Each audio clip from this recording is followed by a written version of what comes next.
Sebelum cerita ini dimulai, pastikan kalian subscribe, like, dan nyalakan lonceng notifikasi agar tidak ketinggalan kisah-kisah horor penuh misteri lainnya. Karena malam ini aku akan menceritakan hilangnya seorang anak berusia 15 tahun yang ternyata bukan sekadar hilang. Dewangga, anak laki-laki berusia 15 tahun itu dikenal pendiam. Ia tinggal di sebuah desa kecil yang dikelilingi hutan lebat dan sungai tua yang airnya tak pernah benar-benar jernih. Sejak ayah kandungnya meninggal 5 tahun lalu, ibunya menikah lagi dengan seorang pria bernama Prasetyo.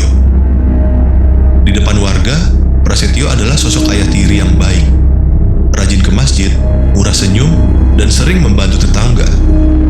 Namun Dewangga tahu, senyum itu palsu. Setiap malam Jumat Kliwon, Prasetyo selalu mengurung diri di gudang belakang rumah, membawa kemenyan, kendi tanah, dan buku lusuh tanpa judul.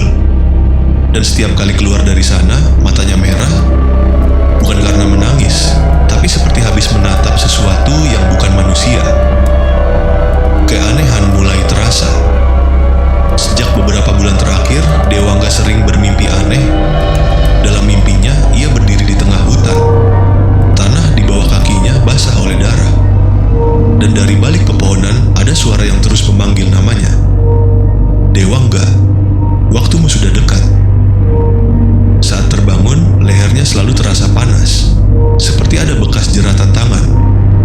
Ibunya mengira Dewangga hanya stres, tapi Dewangga tahu ada sesuatu yang mengincarnya. Dan semua itu berasal dari ayah tirinya sendiri. Malam itu, Dewangga menghilang. Malam Jumat Kliwon kembali datang. Hujan turun deras, disertai angin dingin yang menusuk tulang. Prasetyo menyuruh ibu Dewangga pergi ke rumah saudaranya di desa sebelah. Biar aku saja di rumah, Dewangga juga sudah besar, katanya sambil tersenyum. Itu adalah kesalahan terakhir. Sekitar pukul 11 malam, tetangga mendengar suara jeritan dari arah hutan belakang rumah Dewangga. Namun karena hujan deras, tak satu pun berani keluar. Pagi harinya, Dewangga menghilang. Kamarnya kosong, kasurnya basah oleh keringat dingin, dan di bawah bantalnya ditemukan sehelai kain putih bertuliskan simbol aneh berwarna merah kecoklatan. Darah, pencarian yang sia-sia. Warga desa mencari Dewangga selama 7 hari 7 malam. Hutan disisir, sungai dikuras, namun tak ada jejak apapun. Anehnya, Prasetyo terlihat tenang. Tak ada air mata, tak ada kepanikan. Malah di malam ketiga pencarian, seorang warga melihat Prasetyo berdiri di tepi hutan sambil berbisik, "Tenang, aku sudah membayar semuanya." Sejak saat itu, kejadian-kejadian aneh mulai terjadi. Anak-anak melihat sosok remaja berdiri di atas pohon. Wajahnya pucat, lehernya hitam membiru, dan setiap kali dipanggil, sosok itu hanya berkata pelan, "Aku, Dewangga." Rahasia terbongkar. Seorang kiai tua akhirnya dipanggil. Saat memasuki gudang belakang rumah Prasetyo, ia langsung muntah. Di lantai gudang terdapat lingkaran ritual. Di tengahnya ada potongan rambut, kuku, dan foto Dewangga yang sudah ditusuk jarum. Prasetyo akhirnya mengaku ia melakukan pesugihan tumbal darah, dan syaratnya hanya satu: anak laki-laki berusia di bawah 17 tahun, darah daging sendiri, atau anak yang hidup serumah. Dewangga adalah pilihannya.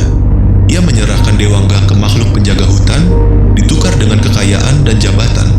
Namun ia lupa satu hal: tumbal yang masih memiliki dendam tidak pernah benar-benar pergi. Akhir yang mengerikan, malam ke-40 setelah hilangnya Dewangga, Prasetyo ditemukan tewas di gudang. Lehernya patah, matanya melotot ketakutan.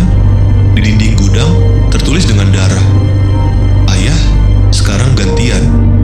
Sejak hari itu, setiap malam Jumat Kliwon, warga desa mendengar suara langkah remaja di hutan. Dan jika kalian mendengar suara itu, jangan pernah menoleh, karena konon Dewangga masih mencari ayah tiri pengganti. Jika kalian suka cerita horor seperti ini, jangan lupa subscribe, like, dan share ke teman-teman kalian. Karena masih banyak kisah gelap yang belum berani diceritakan siapapun. Selamat malam, Dan semoga nama kalian tidak dipanggil berikutnya.